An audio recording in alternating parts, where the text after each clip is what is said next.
3 weeks ago, my phone would not stop ringing. It still buzzes every few hours, but I have not answered a single call.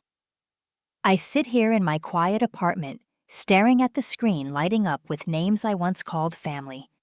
But that word feels hollow now. You see, 3 weeks ago, my sister Bernadette stood in a room full of 30 people and clapped her hands together after my father slapped me across the face. She applauded like I was the entertainment. That night, I made one phone call. Just one. And everything they built came crashing down. Before we dive into this story, let me know in the comments where you are watching from today. If stories about standing up for yourself resonate with you, hit that like button and subscribe to the channel. Now let me take you back to where it all began. I grew up in a suburb just outside Chicago, Illinois. From the outside, we looked like the perfect American family. A nice house with a 2-car garage, a manicured lawn, and parents who showed up to every school event with smiles on their faces. But behind closed doors, things were different. Very different. My father, Ronald, is 58 years old now. He worked his way up to a senior management position at a large insurance company. He is the kind of man who cares deeply about appearances. What the neighbors think. What his colleagues whisper at company parties. His reputation means everything to him. He walks through life with a rigid posture, both physically and emotionally. I cannot remember the last time he hugged me. Actually, I am not sure he ever did. My mother Diane is 55. She has been a homemaker for as long as I can remember. She is a quiet woman, always hovering in the background, never raising her voice, never stepping in when things got unfair. She watches everything with these sad eyes, like she wants to help, but something invisible holds her back. I used to think she was just timid. Now I realize she made a choice a long time ago, and that choice was never me. Then there is my sister Bernadette. She is 4 years older than me, 32 now. Growing up, Bernadette was the sun that my parents orbited around. Everything she did was celebrated. Every mediocre grade was praised. Every small achievement was treated like a national victory. When she graduated high school, my father bought her a brand new car. When she went to college, they paid every single cent of her tuition, her rent, her living expenses. When she graduated, they bought her a condominium in a nice part of the city. And when she needed a job, my father created a position for her at his company. She has never had to struggle for anything in her entire life. Me. My name is Marcus, and I am 28 years old.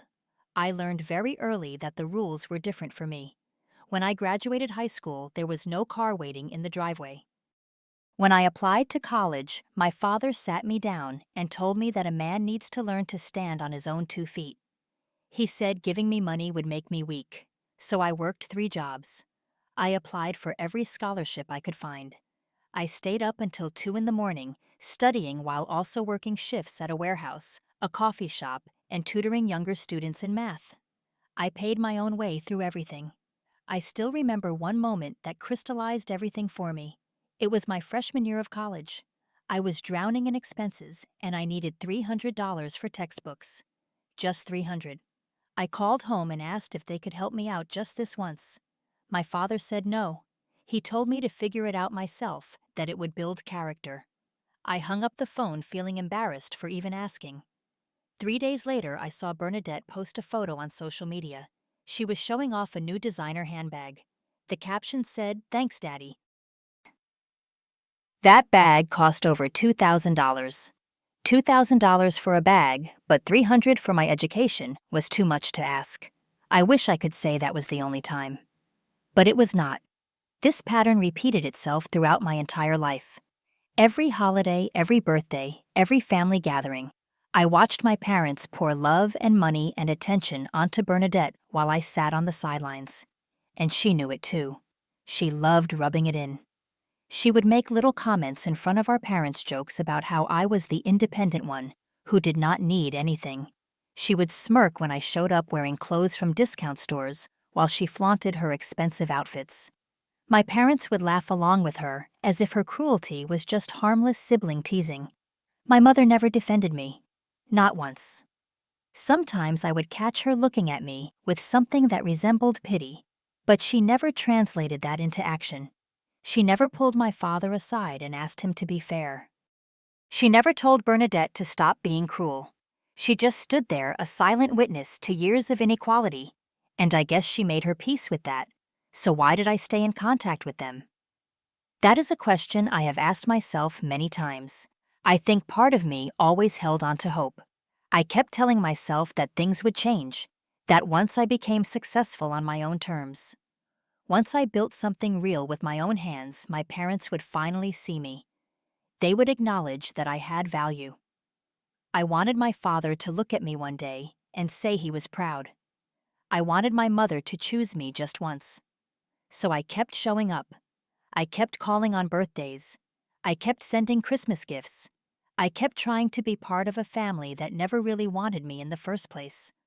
I am a software engineer now. I work at a respected technology company, and I am good at what I do.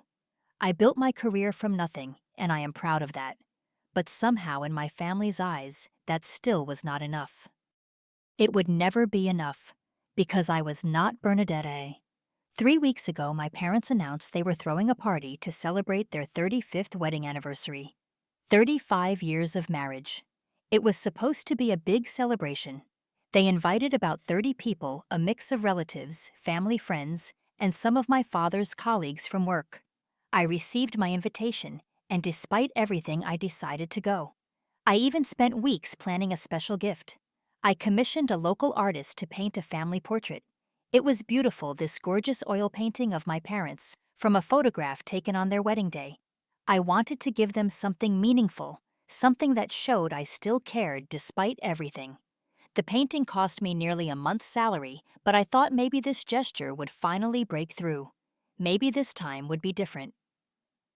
The party was held at my parents' house. When I arrived, the place was already full of guests. Crystal glasses clinked. Laughter floated through the rooms. Everyone was dressed in their finest clothes. I walked in holding my carefully wrapped gift, feeling nervous but hopeful. I spotted Bernadette across the room almost immediately. She was standing with her husband Derek, a man who works in finance and never lets anyone forget it. Derek is the kind of person who mentions his salary within the first 5 minutes of meeting someone. He and Bernadette are perfect for each other in that way. They both believe they are better than everyone else, and they both need everyone to know it. When it came time for gifts, I presented mine first. I watched my father's face as he unwrapped the painting. He looked at it for maybe 2 seconds, nodded once, and set it aside without a word. No thank you. No acknowledgement of the thought behind it. Nothing. He just moved on to the next thing. Then, Bernadette stepped forward with her gift. It was a small box containing a necklace. I could tell from the packaging it was nothing special, probably something she picked up at the last minute. But the moment she handed it over, both my parents erupted with praise. My mother clutched it to her chest like it was the most precious thing she had ever received. My father hugged Bernadette and told everyone in the room what a thoughtful daughter she was. The contrast was so stark it was almost laughable. Almost. During dinner, things got worse. My father dominated the conversation as he always does. He spent a solid 20 minutes talking about Bernadette's accomplishments at work, her beautiful home, her successful husband. When my uncle asked about my career, my father barely let me answer. He waved his hand dismissively and said I do something with computers, nothing worth discussing. The table went quiet for a moment, and then Bernadette laughed. She said, "Yeah, he is still playing with computers like a teenager." A few people chuckled nervously. Derek raised his glass in mock salute. I sat there, my jaw clenched, swallowing my anger bite by bite. I told myself to stay calm. I told myself that causing a scene would only make things worse. I just needed to get through the evening, and then I could go back to my life. But then came the announcement. After dessert, my father stood up and asked for everyone's attention. He had that self-important look on his face, the one he gets when he is about to do something he thinks is generous. He announced that he had decided to transfer a significant portion of his company's shares to Bernadette. $500,000 worth of equity handed over just like that. The room erupted in applause. Bernadette beamed. Derek puffed out his chest like he had won something. I sat frozen in my chair. $500,000. I had never asked my parents for anything close to that. I had never asked them for anything at all. But watching them hand over $500,000 to someone who had already been given everything while I had fought for every single thing I ever earned, something inside me cracked. I did not plan what I said next. The words just came out. I stood up slowly and asked my father a simple question. I said that I had worked hard my entire life and never asked for anything. I asked if there was nothing for me. The room went silent. Everyone stared at me. I could feel their eyes, some pitying, some curious, some uncomfortable. My father's face transformed. The polished public persona vanished, replaced by something cold and contemptuous. He looked at me like I was something stuck to the bottom of his shoe. He told me I had abandoned this family to chase silly dreams. He said Bernadette stayed. Bernadette was loyal. Bernadette deserved everything. His voice dripped with disgust. I should have stayed quiet, I know that now. But 28 years of silence had built up inside me like pressure in a pipe, and I could not contain it anymore. I told him I never abandoned anyone. I said I simply refused to beg for scraps, while he handed Bernadette everything on a silver platter. What happened next will stay with me for the rest of my life. My father's face turned red. He strode toward me, and before I could react, his hand swung through the air and connected with my cheek. The crack of the slap echoed through the silent room. My head snapped to the side. Pain exploded across my face. Stars danced in my vision. For a moment, nobody moved. Nobody breathed. 30 people stood frozen, watching a father strike his adult son in front of everyone. And then I heard it. A sound that hurt worse than the slap itself. Clapping. Slow, deliberate clapping. I turned and saw Bernadette. Her hands coming together in a steady rhythm, a smile spreading across her face. She said loudly, "Finally!" Someone put him in his place. He always thought he was better than us. Derek laughed and raised his glass like they were toasting a victory. I looked around the room, desperately searching for one person who would speak up for me. My relatives looked away. My father's colleagues suddenly found their shoes fascinating. And my mother just stood there, staring at the floor, her lips pressed together in a thin line. She did not move. She did not speak. She did not even look at me. The burn on my cheek was nothing compared to the pain in my chest. This was my family. These were the people who were supposed to love me unconditionally. And not a single one of them thought I was worth defending. I did not say goodbye. I did not make a scene. I simply picked up my jacket and walked out the front door. I heard Bernadette's laughter following me down the driveway, but I did not look back. The drive home took 45 minutes, but I do not remember any of it. My mind was somewhere else, somewhere deep inside, where I was finally allowing myself to see the truth I had denied for so long. This family was never going to change. They were never going to love me the way I needed to be loved. And I had spent my entire life begging for crumbs from a table where I was never welcome. I parked my car and sat in the darkness of my apartment for over an hour. The burning on my cheek faded to a dull ache, but my mind was racing, replaying every moment of humiliation, every casual cruelty, every time I had been made to feel small and worthless. And then I remembered something I had discovered 6 months earlier and had kept secret ever since. It happened when my father asked me to fix his old computer. He had been having problems with it, and despite treating me like my tech skills were worthless, he still expected me to help when convenient. While I was working on the machine, I stumbled onto something I was not supposed to see. Emails. Financial documents. Spreadsheets with numbers that did not add up. My father had been cheating on his taxes for over a decade. But that was not all. He had also been embezzling money from his own company. Hundreds of thousands of dollars siphoned into hidden accounts. The evidence was right there in his files, poorly hidden by a man who did not understand technology as well as he thought he did. When I first discovered it, I did not know what to do. Despite everything, he was still my father. I thought maybe I could talk to him about it privately. Maybe I could convince him to come clean before it got worse. I kept hoping that there was still a chance to salvage something So I copied the files to a flash drive and I waited. I waited for the right moment that never came. But sitting in my apartment that night, with my cheek still throbbing from his hand, and my sister's applause still ringing in my ears, I realized something. I had been protecting people who would never protect me. I had been loyal to a family that saw my loyalty as weakness. I had been waiting for them to change when they never had any intention of changing. I picked up my phone and scrolled through my contacts until I found a name. Thomas Brennan. He was a federal financial investigator I had met through my work. We had collaborated on a cybersecurity project a few years back, and we had stayed in touch. I had never planned to use this connection against my own family, but my family had made it clear that night that I was not one of them.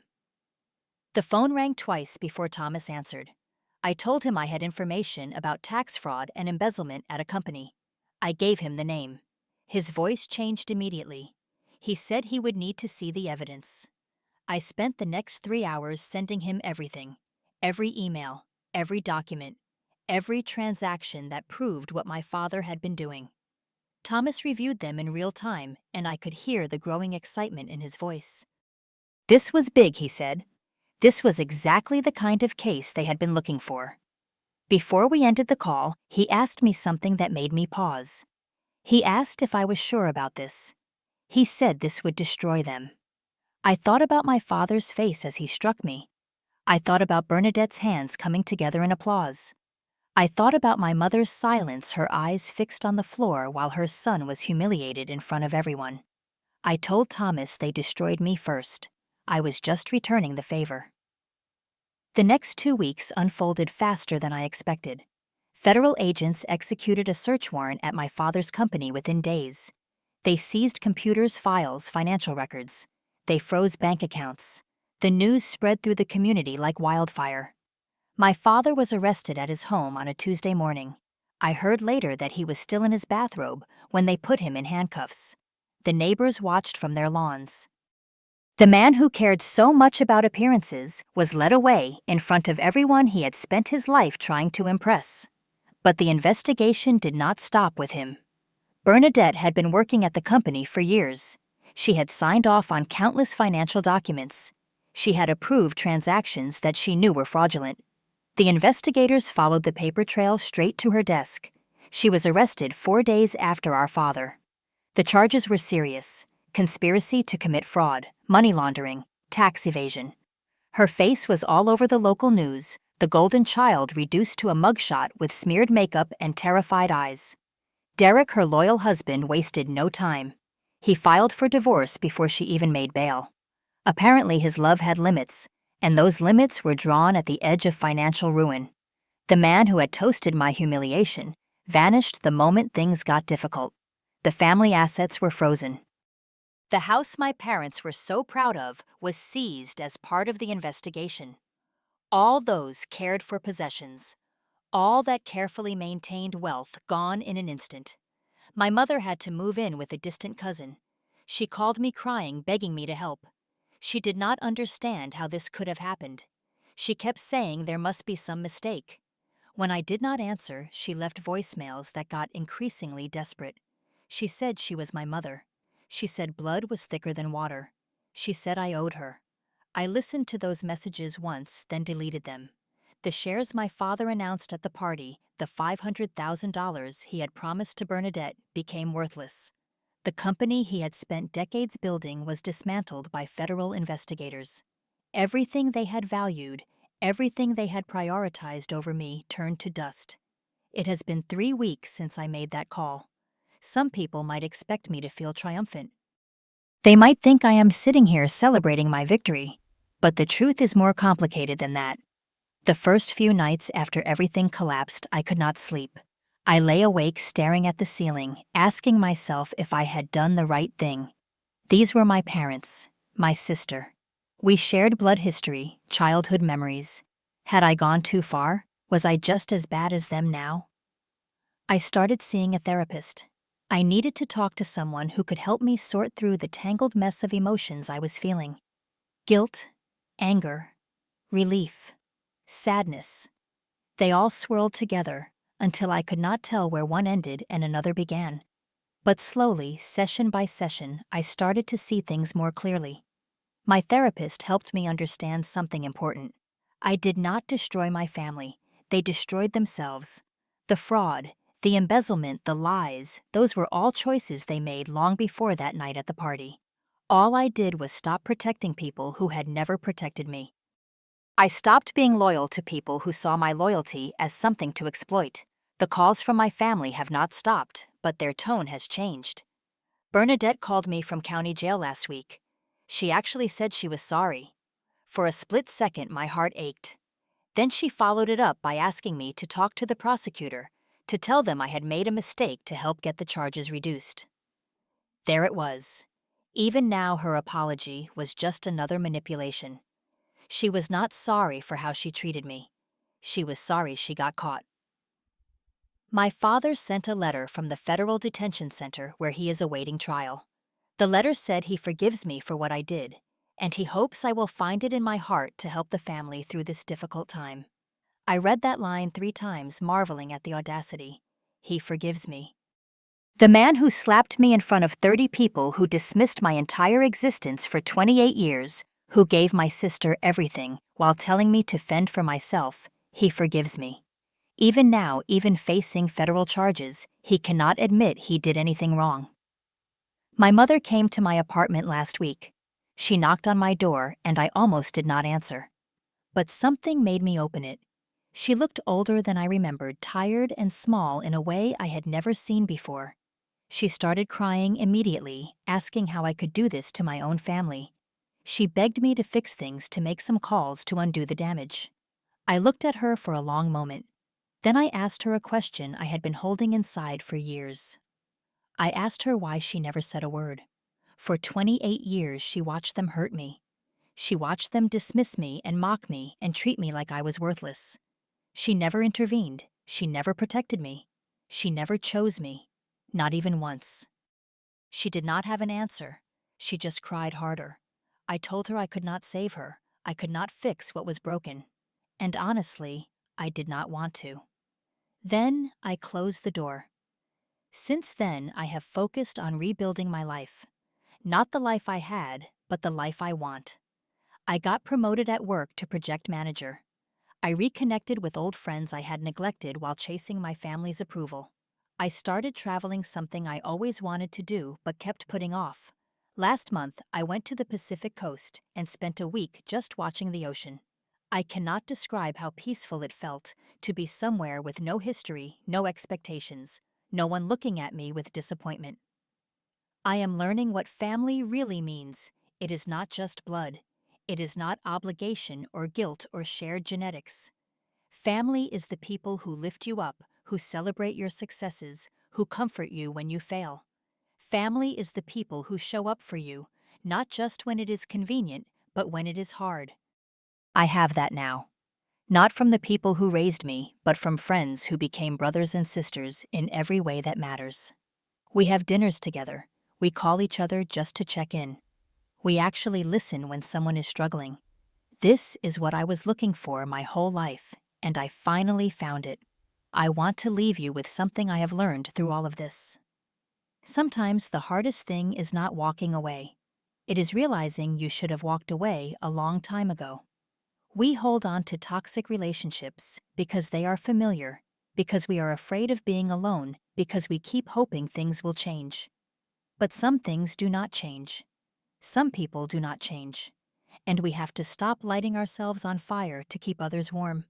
If you are out there right now holding on to people who only bring you pain, I want you to ask yourself something. Are you staying for love, or are you staying because you are afraid of what life looks like without them? Because I promise you, being alone is so much better than being surrounded by people who make you feel invisible. The people who are meant to be in your life will never make you question your worth. They will never applaud when you fall. They will never make you feel like you have to earn their love. And if the people in your life right now are doing those things, maybe it is time to make your own phone call. Not to investigators necessarily, but to yourself. Give yourself permission to walk away. Give yourself permission to choose your own peace. That is what I did. and for the first time in 28 years, I am free. I would love to hear your thoughts on this story. Have you ever had to walk away from family members who did not treat you right? How did you find the courage to put yourself first? Drop your experiences in the comments below. I read every single one, and your stories matter. If this video resonated with you, please hit that like button. It helps more people find these stories and know they are not alone. Subscribe to the channel if you want to hear more real stories about standing up for yourself and finding your own path. And share this video with someone who might need to hear it today. You never know who is struggling in silence. Thank you so much for being here and for listening. I hope wherever you are surrounded by people who truly see you, who value you, and who would never dream of applauding your pain. Take care of yourselves and remember you deserve to be loved without conditions. Until next time.